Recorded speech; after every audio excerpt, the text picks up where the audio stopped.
మనసున మనసై బ్రతుకున బ్రతుకై మనసున మనసై బ్రతుకున బ్రతుకై తోడు కరుండిన అదే భాగ్యము అదే స్వర్గము. మీ పాట విని నాన్నగారు ఏమనేవారు ఆ రోజుల్లో?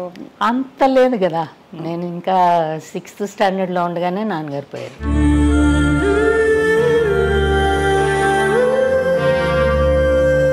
ఎప్పుడు పట్టుకున్నాను, మీరే నా పేరు నిలబెట్టాలి అనేవాళ్ళు.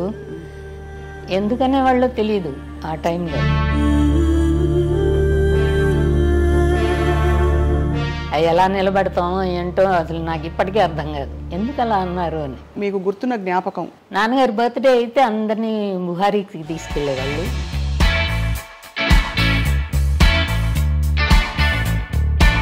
December 1st వెళ్ళి తినడం అనేది అదో పెద్ద పండగ అనమాట మాకు.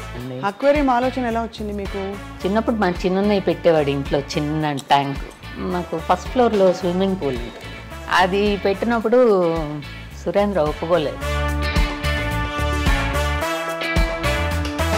నాకు నీళ్ళు అంటే చాలా ఇష్టం. ఎక్కడ పడితే అక్కడ నీళ్లు ఉంటాయి మా ఇంట్లో.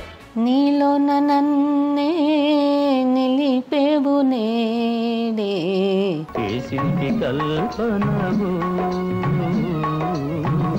ఏకవి భావనవు.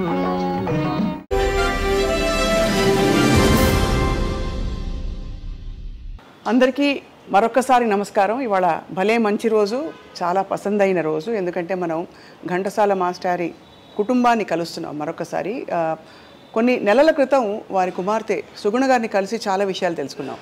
ఘంటసాల మాస్టారి 3వ కుమార్తె శాంతి గారితో మాట్లాడదాం. మాస్టర్ గారి జ్ఞాపకాలంటే అన్నీ కూడా మనం తోటలో ఏరుకునే పువ్వు లాంటివి. అవన్నీ ఏర్చి కూర్చి మన మనసుల్లో ఎప్పటికీ ఎల్లకాలం దాచుకోవాలన్నదే మన సంకల్పం, ప్రయత్నం. శాంతి గారు నమస్కారం అండి. నమస్తే. అద్భుతమైన గాయని మీరు. మరి అంత సీన్ లేదండి, ఎక్కువ పాడిన.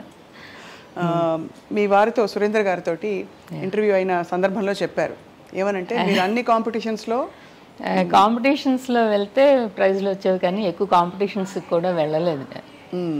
4-5 కాంపిటీషన్స్కి, అంటే కాలేజ్కి వెళ్ళిన తర్వాత వెళ్ళాను, అప్పుడు వచ్చాయి ప్రైజులు అంతే. కానీ అంత పబ్లిక్ రావాలి అన్న ఆలోచన కానీ ఏది లేదు. మీరు అంటే మీ పాట ప్రయాణం సహజంగా ఇంట్లో ఉండి ఇంట్లో, మా ఇంట్లోనే ఏమండి గారు అంటే సంగీతరావు గారు వాళ్ళు ఫ్యామిలీ కూడా ఉండేది.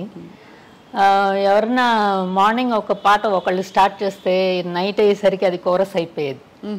అందరు అదే పాడుతూ ఉండేవాళ్ళు. అలా 24 hours మ్యూజిక్లోనే ఉన్నాం అంతే. ఏ పాటలు ఎక్కువ? మీరు శాస్త్రీయ నేర్చుకోలేదట కదా? ఎక్కువ లేదు, అంటే ఏమండి గారు నేర్పించారు పాపం. ఆయన కూర్చున్నప్పుడల్లా అమ్మ తరిమేది నన్ను. ఆయన ఒంటరిగా కూర్చోకూడదు, నేను ప్రే చేస్తూ ఉండేదాన్ని. అది ఇంట్రెస్ట్ లేదు అప్పుడు. ఇంట్రెస్ట్ వచ్చే టైంకి ఆయనకి నేర్పించేది లేదు. సో నాకు ఇంకెవరి దగ్గరికి వెళ్ళినా నాకు నచ్చలే, నేర్చుకోవాలనిపించలేదు, నేర్చుకోలేదు. సినిమా పాటలు అవి అలా వింటూ పాడుతూ ఉండడమే తప్పితే అంతకన్నా నేర్చుకోలేదు. మీ పాట విని నాన్నగారు ఏమనేవారు ఆ రోజుల్లో? అంత లేదు కదా, నేను ఇంకా 6th స్టాండర్డ్లో ఉండగానే నాన్నగారు పోయారు. ఓహో, సో ఎక్కువ మీ పాట అసలు వినలేదు అయితే? ఇంట్లో పాడుతూ ఉంటే వింటూ ఉంటారు కదా, అందుకే నేర్పించారు. వాయిస్ బాగుంటుంది అని అది నేర్పించారు. బాగుంది అని అన్నారా?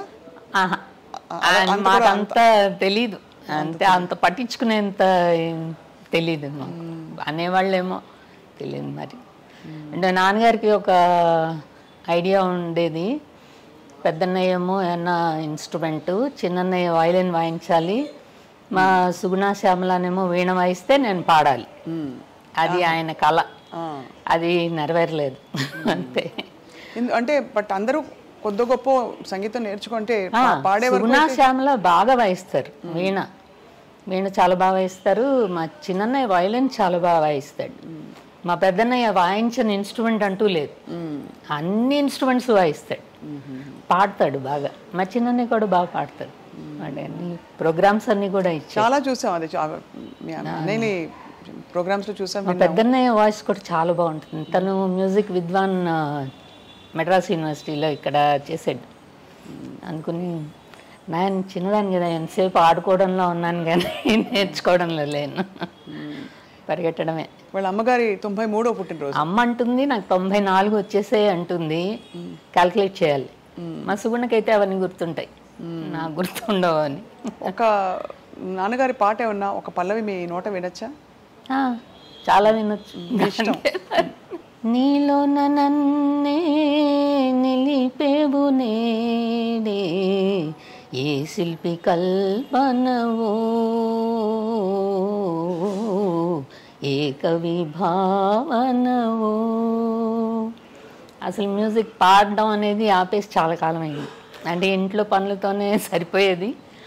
కానీ ఆ పలుకు తెలుస్తోంది, ఆ గమకాలు లడ్డూలాగా పూర్తిగా, అంటే గమకాలు పూర్తిగా పలకడం అన్నది అది ఇంట్లో ఉండే వాతావరణాన్ని బట్టి వస్తుంది. అంటే ఎప్పుడు పాడుతూనే ఉంటాం కదా, పాడేవాళ్ళం. పెళ్ళైన తర్వాత ఆగిపోయింది ఎందుకో మరి తెలియదు. ఇంట్లో పనులు చేసుకుంటూ కూడా పాడడం అనేది తగ్గిపోయింది. పిల్లలు పుట్టాక ఫుల్. ఇప్పుడు మన వాళ్ళు వచ్చేసారు, అసలు పూర్తిగా స్టాప్ అయిపోయింది. పాడి కూడా 30-40 సంవత్సరాలు అవుతుంది వాయిస్ విప్పి పాడడం. మీరు అప్పుడు కాంపిటీషన్స్లో పాడినప్పుడు మరి నాన్నగారి పాటలే పాడేవారా?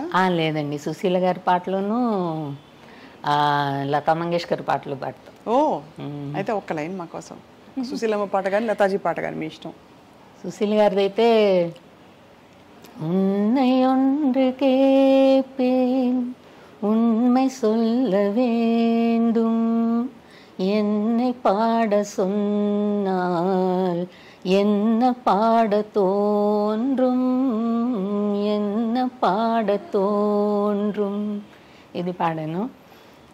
కాలేజీలోనేమో ఇప్పటికీ అడుగుతూ ఉంటారు ఆ పాట పాడమని నన్ను, ఎవరన్నా పాత వాళ్ళు కనిపిస్తే. नैना बरसे रिमझिम रिमझिम पिया तोरे आवन किया नैना बरसे. ఇది చాలా చక్కగా హాయిగా లలిత సంగీతం రోజులు గుర్తొస్తున్నాయి. అంటే ఒక టైంలో బాగా ఉండేవి కదండి లైట్ సాంగ్స్. ఇప్పుడు బాగా లైట్ మ్యూజిక్ తగ్గింది. సినిమా మ్యూజిక్ బాగా ఎక్కువ డామినేట్ చేస్తుంది. వీళ్ళందరూ ఎగతాళి చేస్తారు, అన్నీ దెయ్యం పాటలు పాడతావు అప్పుడే నీకు ప్రైజ్ ఉంది అది. కానీ లేకపోతే మధుమతి సాంగ్ ఉంది కదా, ఆ పాట ఆచార్య పరదేశి, అవి 2 పాడినప్పుడు 2 ప్రైజులు వచ్చాయి. సుశీల గారిది ఇది పాడినప్పుడు నేను 3ో 4ఓనే అటెండ్ అయ్యాను. సుశీల గారిది అయితే పాత జ్ఞాపకం మిల్లయోను ఇది 2 పాడేసరికి 2టికి ప్రైజ్ వచ్చింది. నాకు చాలు, అంతకన్నా అప్పటికి కాలేజ్ అయిపోయింది, వచ్చేసాం. చాలా అంటే నాన్నగారి పాట ఇప్పుడు మీకు చాలా చిన్న వయసులోనే వారు వెళ్ళిపోయారు కాబట్టి, బట్ ఆయన ఆ ఛాయలన్నీ మీ పాఠాంతరంలో స్పష్టంగా ఉన్నాయి. సో సంతోషం, వాళ్ళ సంతోషకరమైన రోజు ఇవాళ. మాకేమో బయట ఎక్కడన్నా పాడి తప్పుగా పాడేస్తే నాన్నగారి పేరు చెడిపోతుందని అది ఒక భయం, అందుకని ఎప్పుడు పాడను. ఏమన్నా తప్పులు వచ్చాయనుకోండి, ఏంట్రా ఆయన కూతురు ఇలా పాడింది అంటారేమో అని అస్సలు పాడను. రోటరీలో పాడుతూ ఉంటాను అంతే. అక్కడైతే అందరూ ఎవరు అంతగా కండుకోరు, హ్యాపీగా వదిలేస్తారు. చిన్న చిన్న తప్పులు వచ్చిన మామూలుగా ఎవరి దగ్గర పాడాలంటే భయం. సో చివరిగా అయితే నాన్నగారి గురించి, మీరు చిన్నపిల్లప్పుడే వారితో పెరగడం జరిగింది, వారి నీడలో, కాబట్టి మీకు గుర్తున్న జ్ఞాపకం ఒకటి? జ్ఞాపకం అన్నీ జ్ఞాపకాలేనండి. నాకు నాన్నగారిని ఇంతవరకు నేను అలా మర్చిపోయిందే లేదు. నాన్నగారి బర్త్డే అయితే అందరినీ బుహారీకి తీసుకెళ్ళేవాళ్ళు. అక్కడ కూడా అందరూ పూరీలో తినేవాళ్ళం. పూరి కానీ దోశ కానీ తినేవాళ్ళం. అక్కడేమో స్లాబ్గా కట్ చేసేవాళ్ళు ఐస్ క్రీమ్. అదొకటి కట్ చేసి ఆ ఐస్ క్రీమ్ తినడం అనేది అందరు డిసెంబర్ 1 వెళ్ళి తినడం అనేది అదొక పెద్ద ఏమనాలి పండగ అనమాట మాకు.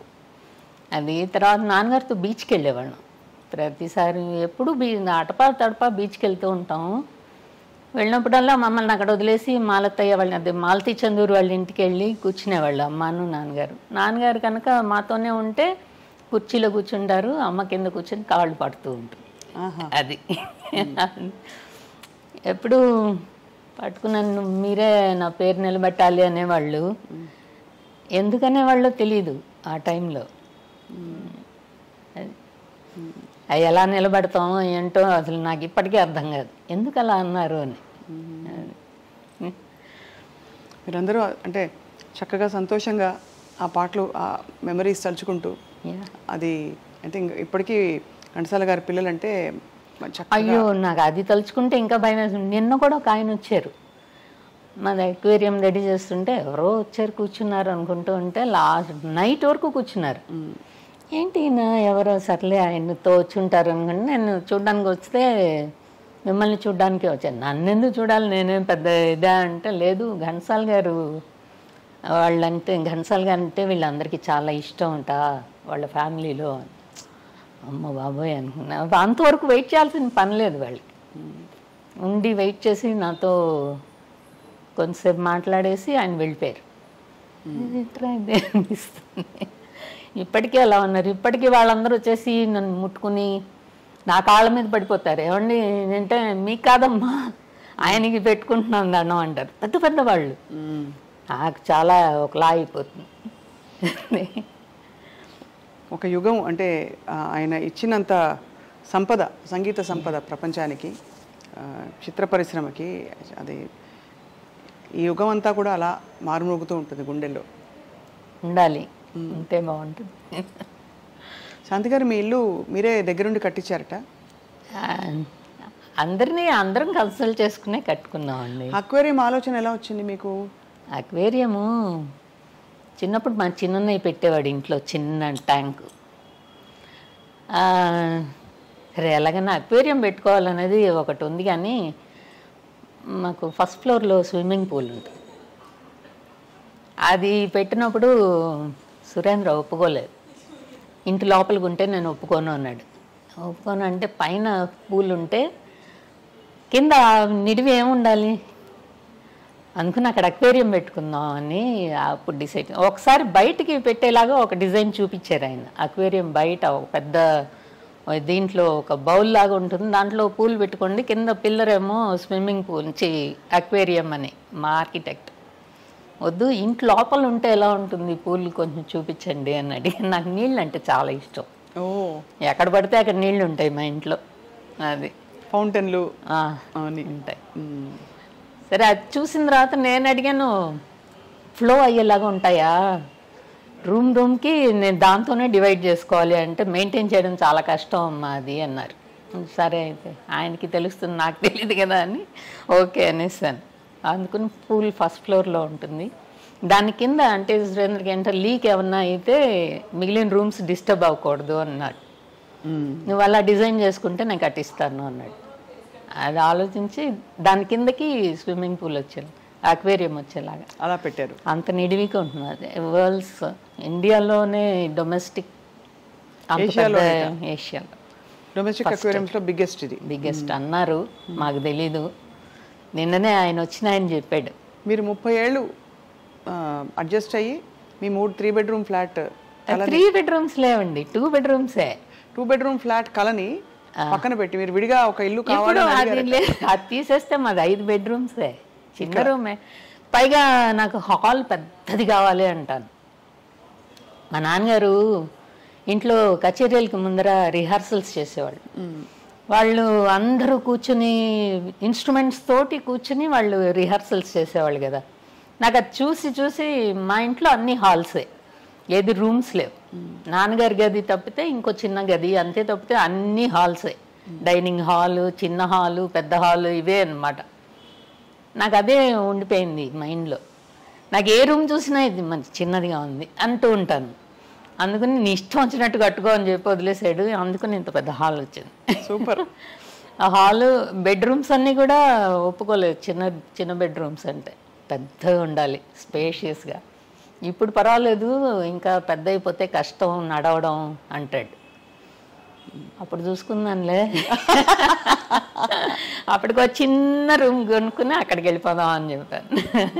బాగుంది, చాలా చాలా. చివరిగా ఇంకొక పాట, నాకు ఇష్టమైన పాట. ఏంటి? మీ మనసున మనసై మనసున మనసై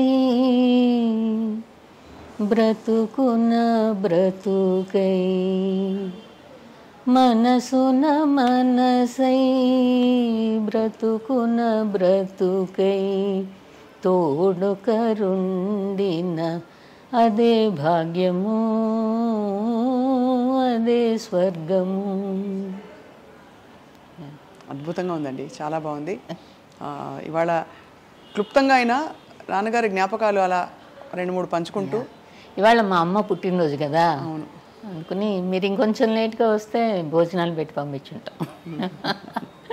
ఇప్పుడు వెయిట్ చేసి భోజనం చేసి వెళ్ళండి. శాంతి గారు, థ్యాంక్ యూ వెరీ మచ్ అండి. థ్యాంక్స్ అండి.